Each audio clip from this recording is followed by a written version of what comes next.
Hey, everybody. Here is this Agile thing. Welcome. My name's Matt Beam. I'm Mike Markey. Are you sure? I'm positive. Yeah, you had some doubt there. I'm Jeff Singleton. I want whatever Mike has this morning in his coffee. That's Not saying. that is the energy to bring. Good morning. It's Saturday at 10 a.m., which means we're here. Ready to delve into the depths of some topic. Which topic do you think? What topic would that be this morning? I don't know. How about something about products and projects and things like that? That reminds me. I saw an Ask Me Anything. That's a Reddit term. Ask Me Anything webinar from a guy named Dr. Mik Kersten. He's the leader of a thing called Plan View. Is he a real doctor? I think he's a PhD doctor. I don't think he can prescribe you anything. So don't Okay. ask. He's not a medical doctor. But he certainly No. plays one on the internet. Well, I don't know about that. But he's a doctor of philosophy. So, and he wrote a book called Project to Product. And Yes. yeah, you guys, I think we've talked, must have talked about it. It's over there. There.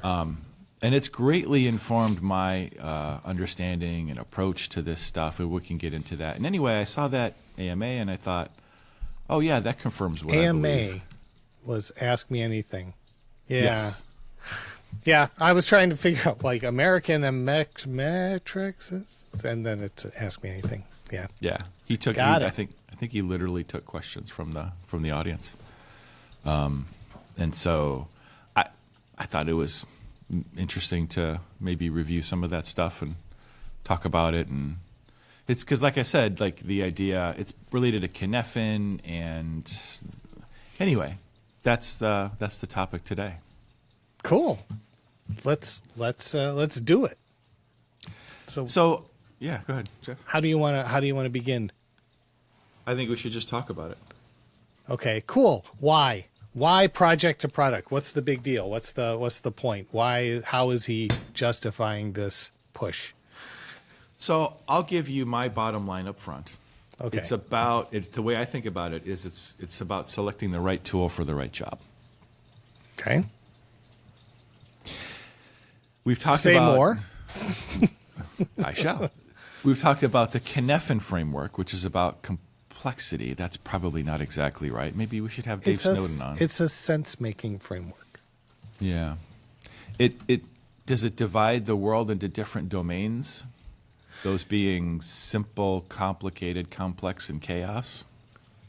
Yes, depending on which version you're looking at. Simple could be clear, but chaotic is definitely one of them. Complex, complicated. Those haven't really changed. He So we changed the might- middle, though. The point of unknowledge in the middle where you don't know where you are used to be disorder. Now it's confusion. Is unknowledge a word? It is if I say so. Okay. So the point It's going to is- show up in a chat transcript. Somebody's going to search it. It's going to become a word. And if enough humans decide that unknowledge is a word, bingo. Bingo. Robots have to adjust. And especially the more you say unknowledge, the more times unknowledge will show up in a search, and unknowledge will become a bigger hit. Is my unknowledge of the fact that the word unknowledge is a word a defense against using unknowledge? Here's another alternative word instead of unknowledge. How about just calling it what it is? Ignorance. It would be too clear and simple. You're not unknowledgeable. You're ignorant. Well, no, and ignorant can be an insult, but it's Yeah. not meant to be an insult. Yes. I am ignorant of certain things. It means I don't know them. Not the same as stupid. It's not a value not stop stupid, engagement. Exactly. Yeah. Okay. All right. Now that we've cleared that up. So, by the way, did you know that the terms like idiot and moron, those used to be technical clinical terms in the early 1900s Yes, for people in psychological. different I do ranges of believe IQ. there is a distinction between each of those levels. It has to do with the range of IQ. Like a moron was 70 to 80 and an idiot was 80 to 90 or something like that. Like you could, anyway, Let's not go down there, okay? No. Like I said, Cynefin is it divides the world into different domains. So the simple is where you can just look like, I hold this thing up in the air, I smack the mic with it, I let go of it, and it drops. That's the simple domain. It's obvious what's happening. No sweat there. Complicated is where you've got a lot of entities and a lot of actions and a lot of cause and effect happening. So it might be hard to deal with it, but it's tractable. So think about building a skyscraper, right? You got a lot of types of material, a lot of people working, a lot of different jobs, a lot of stuff to coordinate. But you can put it into a project plan. You can plan the work and you can work the plan, right? So we have very good idea. There's still some variation, but if you start in October, you have a very good idea where you're going to be in March and December, right? It's complicated, but you can still, what's going to happen more or less within a tolerance. Complex is where there's so much stuff. There's so many entities and so much activity that you really can't see. Maybe our brains aren't big enough, or you can't. It's like driving in a fog or something. Like you can't see. You can't just plan the work and work the plan, because what you do in step 10 depends on the outcome of step 9, which depends on the outcome of step. Like you have to plan for a short-term window of time and then adjust based on that.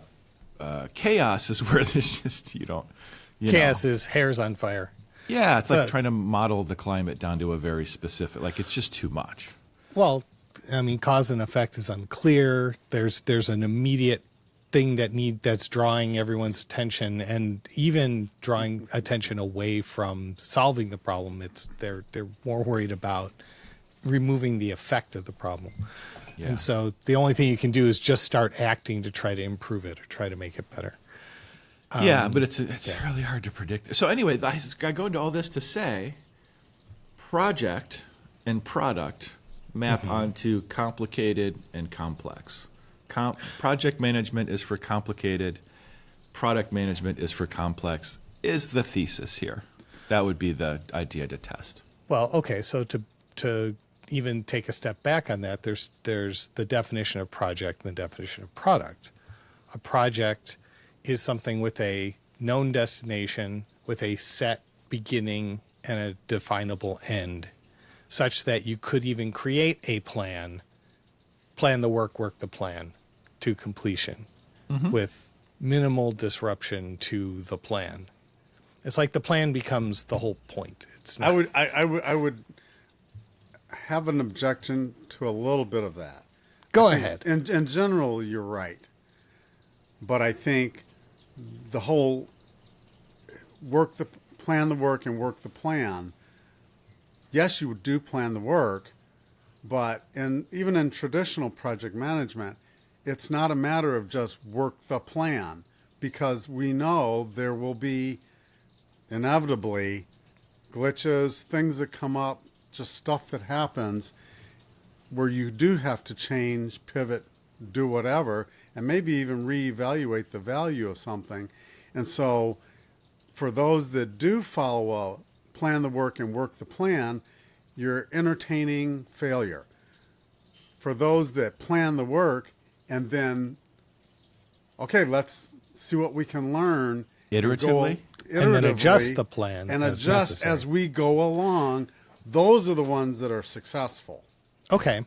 So the one thing, Agile got its start because project management per se, the complicated space where you made the plan, didn't work so well for software because there was so much unknown in creating software. It wasn't stamping out widgets. It wasn't doing the same thing over and over again.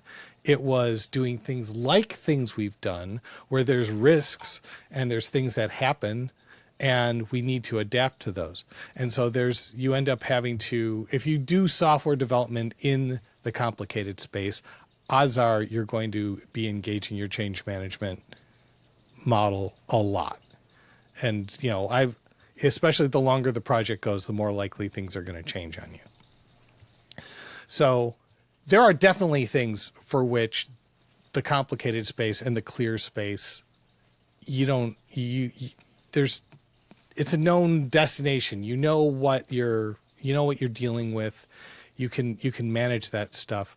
But if you get to a situation, and I think with software development, there's so much complexity in what you're going to do. There's too many things that can go wrong, and maybe you don't even know everything about where you're going. You're doing a new product or a new, I used the P word.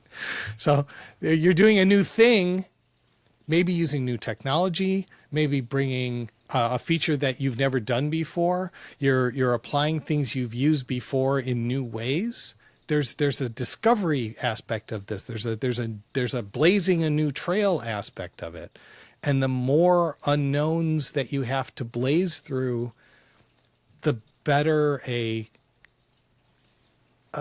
iterative approach. I'm not even going to use the A word. An iterative approach will serve you in doing that, because there will be change. You know there's going to be change.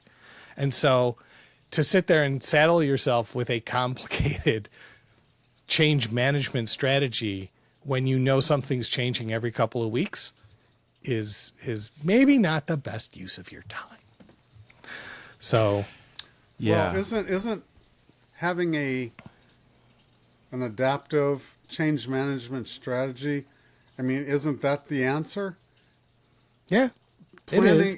Planning for learning and the complexity and the issues that are going to arise, and then learning from that feedback. And so when risk is high, Mm-hmm. we want to make our feedback loops short. The higher the risk, the shorter the feedback loop. Mm-hmm. Right? And so really it's all an exercise in risk management, is it not? It is. So Jeff, one of the Scrum talks about doing transparency, and then inspection, pillars. Mm-hmm. and then adaptation. And it sounds like what you're saying is you need something like that in projects and products. Yeah. Like just because you're doing project management doesn't mean that stuff isn't going to blow up and you're going to need to adjust. Is that a fair statement? Yeah. I wouldn't Say it like that. I wouldn't use the word Scrum. I'm just saying that there's. But I yes, see the same thing. yes, absolutely, yes. So every time we have this conversation, I have flashbacks and PTSD from a very heavy waterfall past. And we would have, like, the governance and the SDLC all evolved around risk management and handling risks. And they were trying to, and we would say now it's because they're applying the wrong tool to the problem. The problem is you're trying to blaze this new trail in this software initiative. We have a fixed deadline. We've got a budget. We were told to give them a date. So we planned for months on end, came up with a design, got it approved, and it was the approvals that were the problem, right? Because every time you got an approval, you took a 60-page document and locked it in and said, that's now what we're going to do. And then we'll do the next step. Let's start with a functional specification, then we'll go to a design specification. And then once all that's approved, now we have our marching orders. We can turn things over to the development team, and they will now have as long as they told us it would take to get it done. And then we're going to validate it, and then we're going to ship it. And in that environment where everything was approved and everything was a huge documented mess, the way out of it was a change management documented plan, which was time consuming and involved, and basically said, what did it used to say? What's it going to say now? And send that out for approval and get everyone to agree on that. And that now adjusted your plan. Yeah. That was definitely not the clear space. That was definitely a complicated implementation to a complex problem. When the number of changes came through so rapidly that all you were doing was processing change, or someone was always processing a change, that was a clear signal that was not the domain we needed to be working in. It was the wrong tool. And that's why when we started using an agile approach, removing the requirement to do the big design up front. To say we'll do a small design and implement the small design and then see how it goes and then pick the next most important thing and we'll just see how it goes. And we did it iteratively. That not only felt better, but it was more effective. We were able to track our progress better. We were able to respond to the changes as they occurred. We used to have a reputation for being the most difficult project to work with.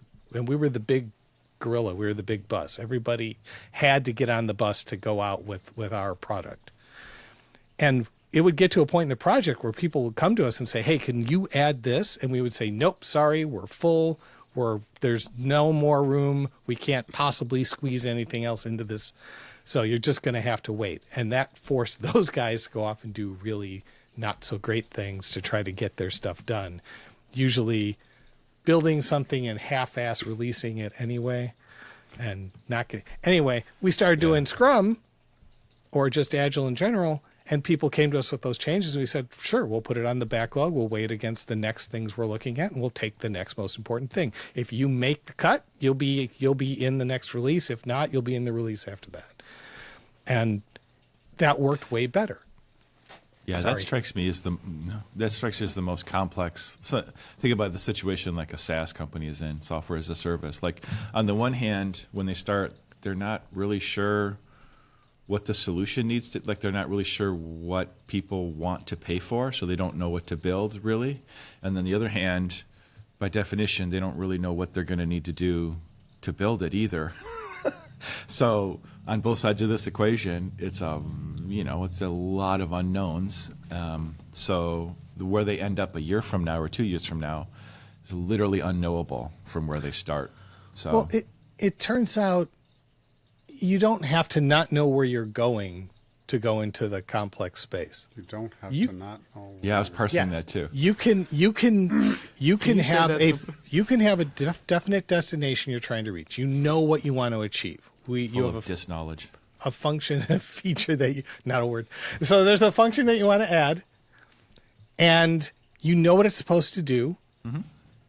You may not know how to implement it or what the ramifications or how long it's going to take you, but you know what they've asked for.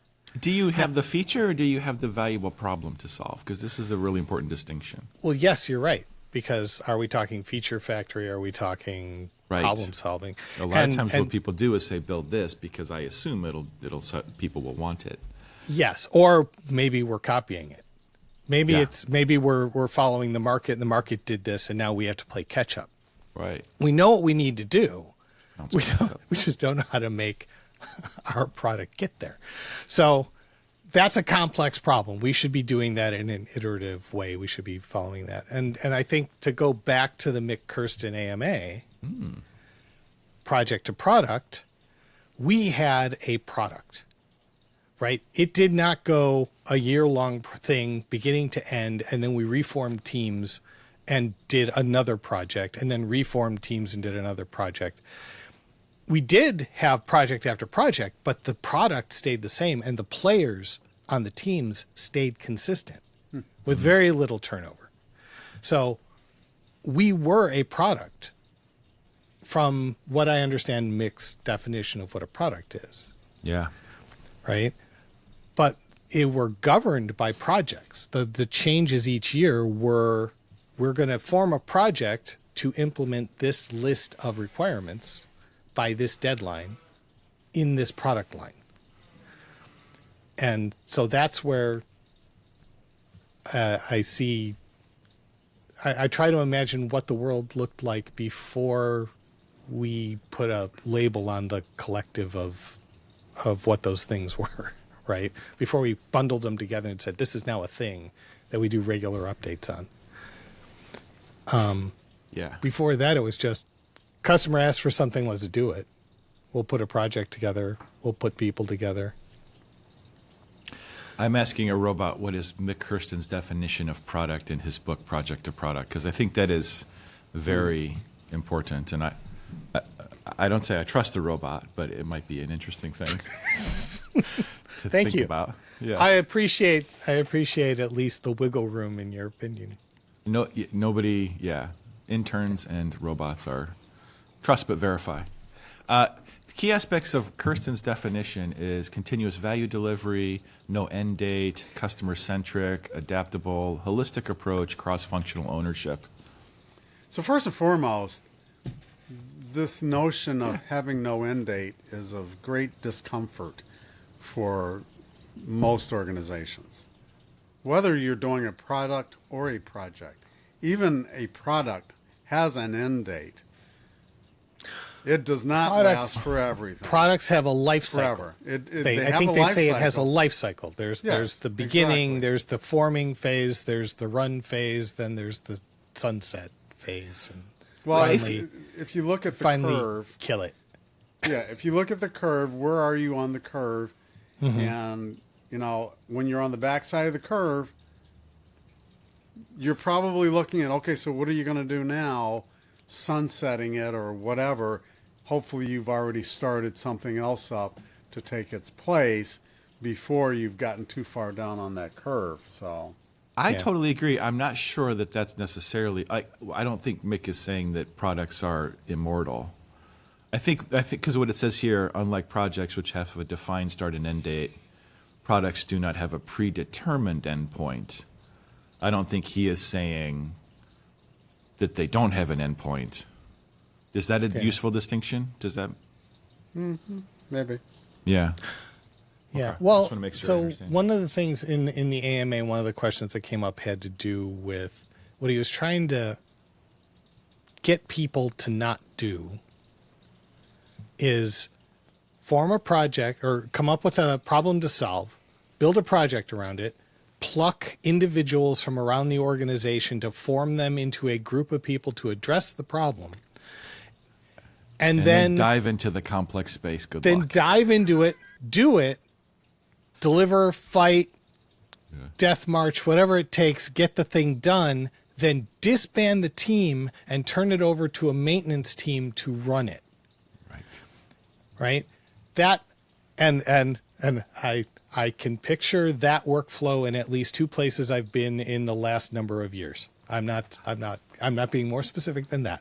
But And that how is did it go?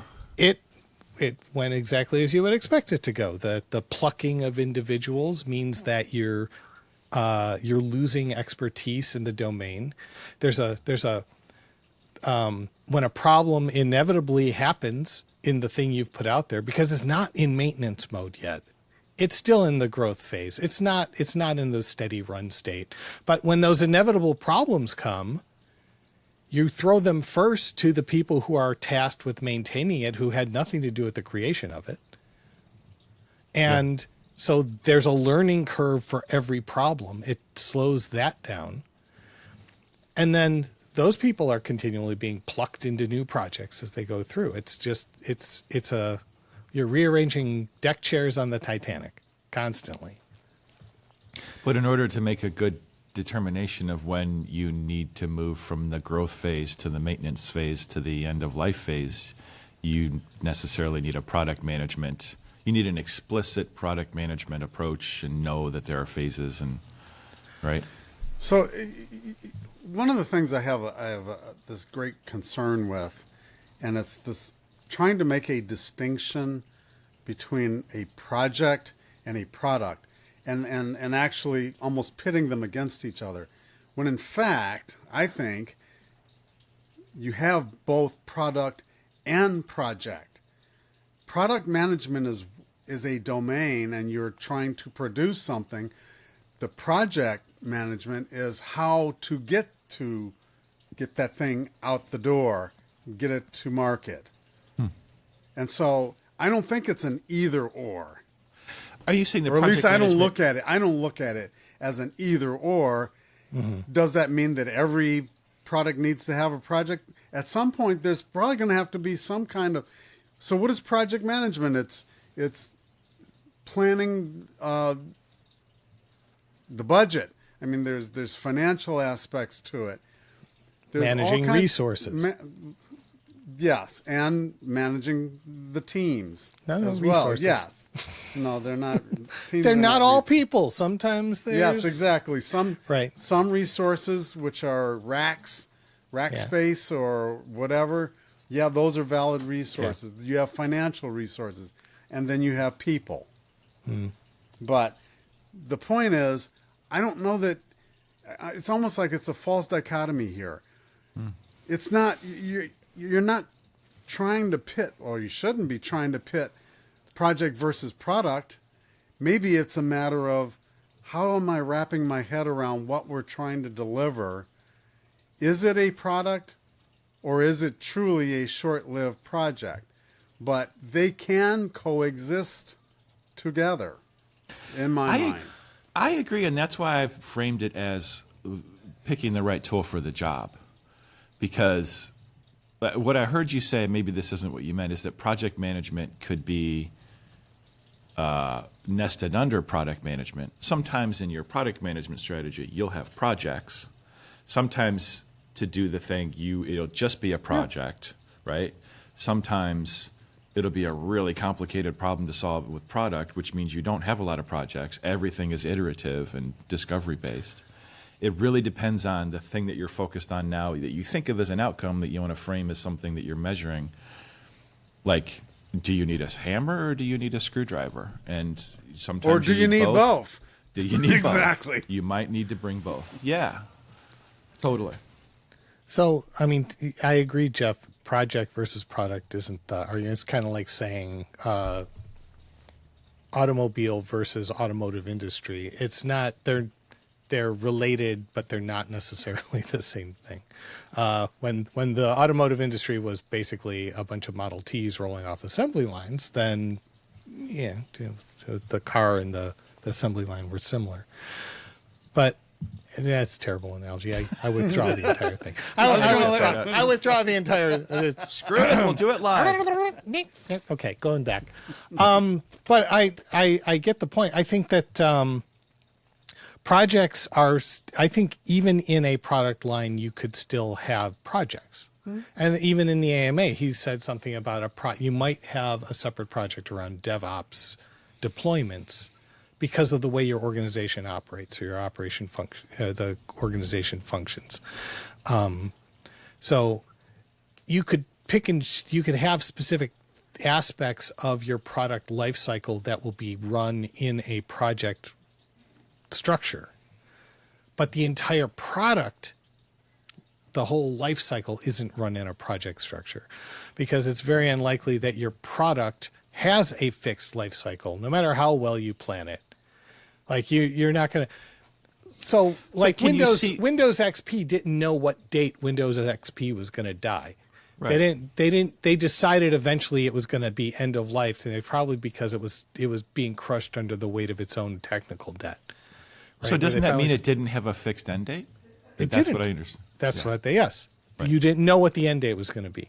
But every year they came out with an update to it, another service pack, another collection of items, and I'll bet you those were managed as projects. I don't think they just maybe if they knew what to do to get it done. Why is Jeff smiling at me? I wasn't in the room when they were developing it, obviously. Yeah. But I have a hard time believing that when they came up with Windows XP, that they did not have a general conceivable end of life date in mind. I don't know Bill Gates personally, but I don't know. That just seems a little far-fetched to me. Yeah, I'm sure they had a roadmap or a vision to say we will drop Vista in 3 years, whatever Vista. And that should have been dropped in 3 months. Or something. So that's the thing. So then, where's your product? Is XP the product, or is Windows the product? Yes. Right, because no, Windows is because there were many flavors or family. There was the XPs, there were the 64 bits, the 32 bits. There was Vista. And they came up with goofy names. There was tons of product lines that they intended to bring out to serve different customers, right? This is the server base, but this is the stuff that's going to be the Windows servers. That's going to provide value to a different group of people. These are the the ones that are tied to specific types of hardware. This is the personal home use one. This is the networked team one. Like they had product strategies for that stuff. I think they're all products. They all fit the criteria. Yeah. But I've got a Windows 10 machine over here on a piece of hardware that cannot run Windows 11. That keeps telling me that Windows 10 is going to be obsoleted, and what are you going to do? Right? You need to upgrade, but you can't upgrade, but you need to upgrade, but you can't upgrade because we're going to end of life it because they didn't know when they were going to do that. It just Windows because they didn't know when the replacement was going to be ready. Yeah. Yeah, this is why customer centric is one of the criteria. Yeah. That doesn't seem like a very customer centric interaction you're having with that product. That seems terrible. Yeah. Well, it's a really old piece of hardware. And by really old, could be 5 years, could be more. Well, I don't remember. So when they developed Windows 10 or even the previous versions, they had a sense based on history of generally a lifetime of when they're going to have to go to the next generation. I can't see. You got a bunch of smart people over there. I have a hard time believing that they're just going to throw it out there and it's like, okay, here's Windows 11. We don't know when it's going to end of life. Bullshit. They have an idea. They may not. It may not be accurate to the day, but they have a general idea. Well, that was a hard-fought lesson, Jeff. Because do you remember what they numbered them as before they went to 10 and 11? They were by just year. Yeah. Mm-hmm. They were released by year. Windows 97. There was Windows, right? And so they had a plan and an end-of-life strategy. They intended this would only work for a year or two, and then it's going to be replaced by the next one. And then they couldn't keep up with their own numbering scheme, and eventually they changed the numbering scheme so that it wasn't tied to a date, which was a very wise move. Okay, so maybe I'll change my. I could. So to me, it seems like it's sort of a definitional question of how do you define start and end date? What does that mean to define the start and end date? Right? Does it mean October 1st, or does it mean sometime within the next 18 months? I could change my answer and say individual, like Windows ME. Remember that Windows XP. Yeah. Those are not products because they don't have a start and. But Windows is a product because it definitely doesn't have an end date. Like. That's the product. In my mind, Windows is the product. The operating system is the product. Everything else in between, whether it's 97, 98... They're versions of a product. Those are just merely versions. Exactly. Can there be nested products? Can you have products in products? Is it useful to think about it like that? I mean, maybe. Give me an example. Well, let's just stick with Windows. There's Windows, the Universe product. And then there's the server line of product that serves a certain purpose. There's the workstation almost product like a line. Variant. Yeah. There's the home PC market. I don't know. So I think it's a very complex problem and a very generic discussion, right? So if we want to wind this back to something that our audience can relate to, like what would that take? Where's our distinction between project and product in a more contained environment? Projects, as you mentioned earlier, usually have a project manager. The project manager is in charge of budget and the people and resources associated with that project. The budget, I think, is the constraining factor, is that in order to come up with a budget, you've got to know how long you need to run for. So to say, how long is it going to take for us to implement this thing? And based on that, and based on the people we've earmarked for it and all the other pieces, we believe that there is a cost of X dollars for this project to come to fruition. And so we have a constrained beginning and end date for the project based on how long we got money. It's funded for a duration as opposed to a continuous. Now, we could petition for an extension. We could petition for more dollars. We could extend the project later, do changes, but that still falls within the project the project domain. Because the people approving the budget are expecting an end date, and they're not going to pay for it indefinitely. Whereas if you're Right. funding a product, it's a continuous stream of money, and you release more funds based on demonstration of the return on investment that you paid for last time. That's why you Yeah. keep going, because you're getting more than you're putting in. Right. You know that the product's going to go through a life cycle, and that means you're going to be continually funding it for a long period of time.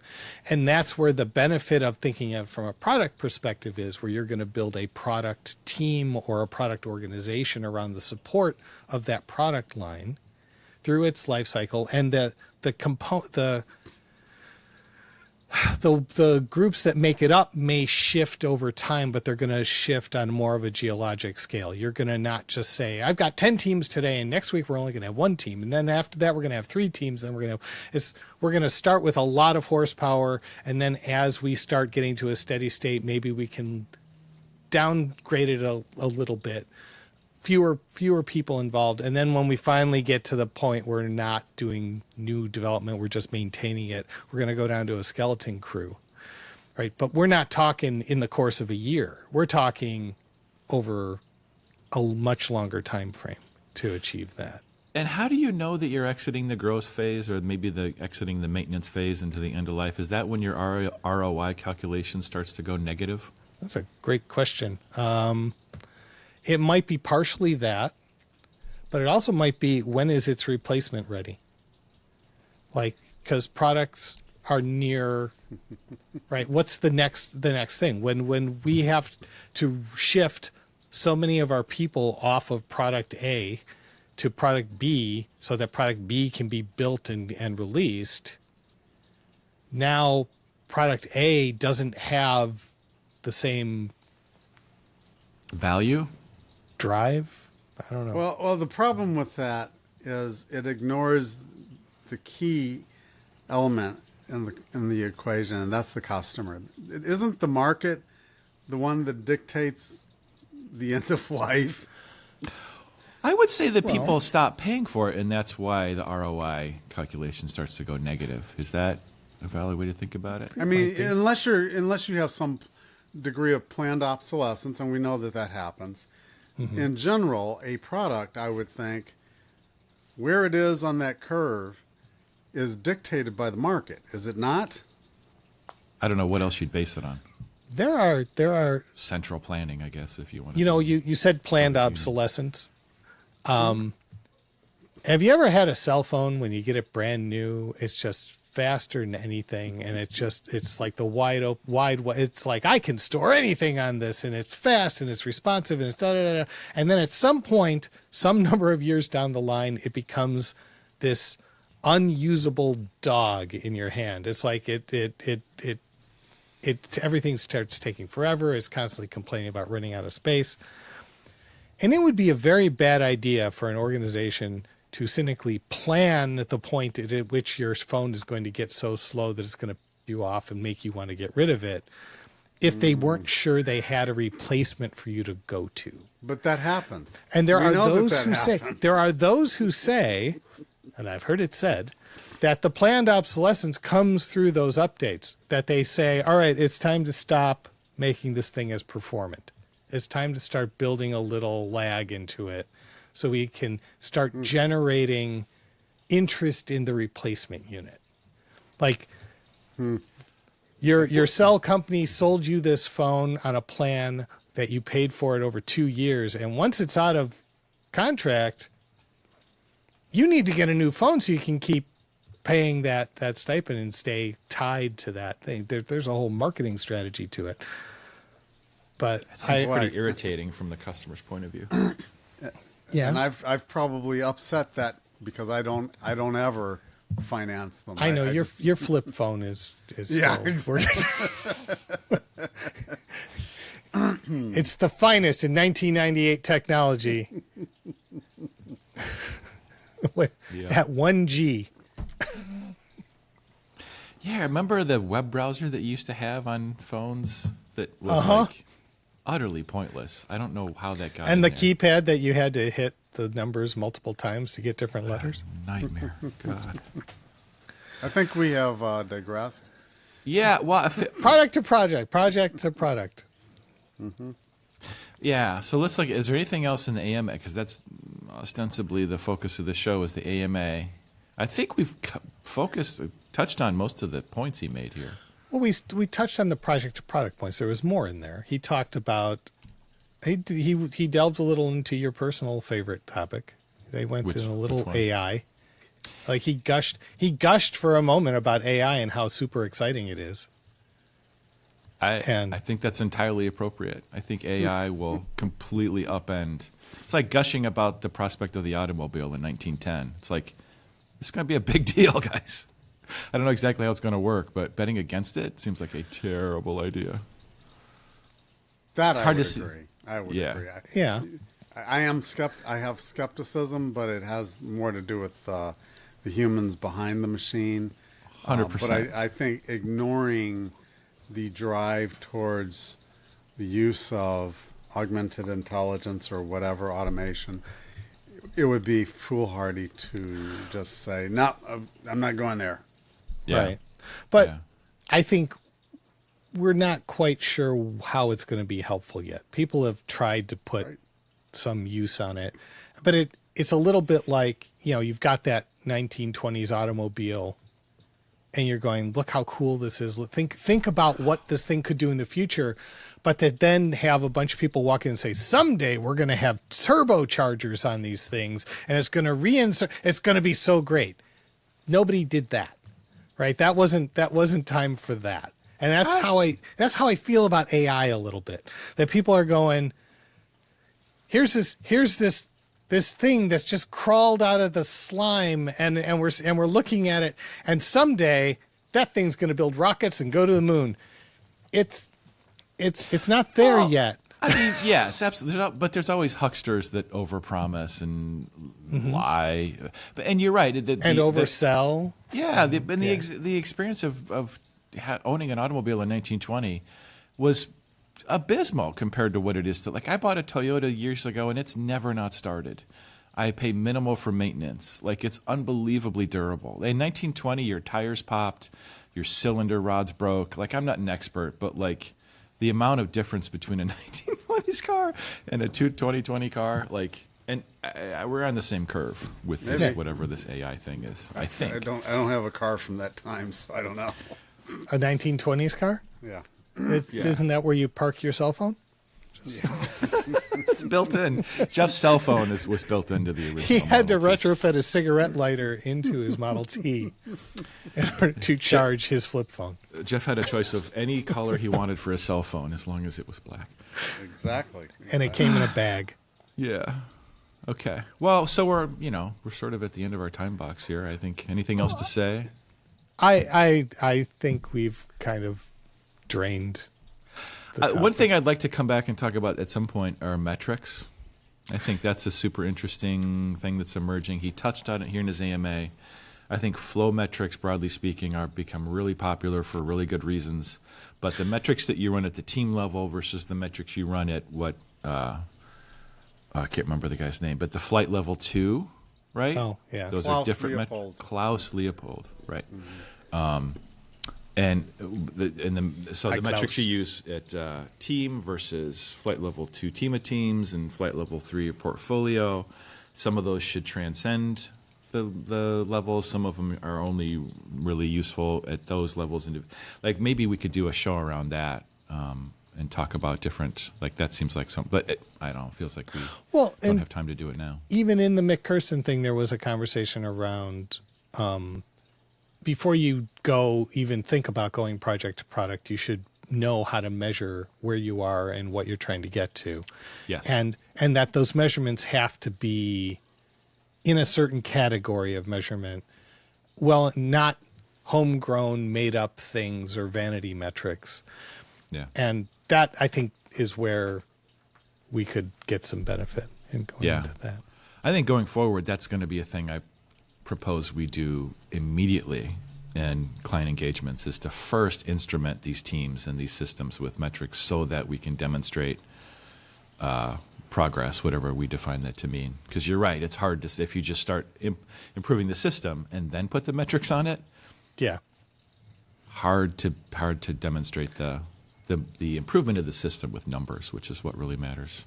Right. Well, not really, qualitative matters too, but without numbers, it's like, Yeah. How do you improve it?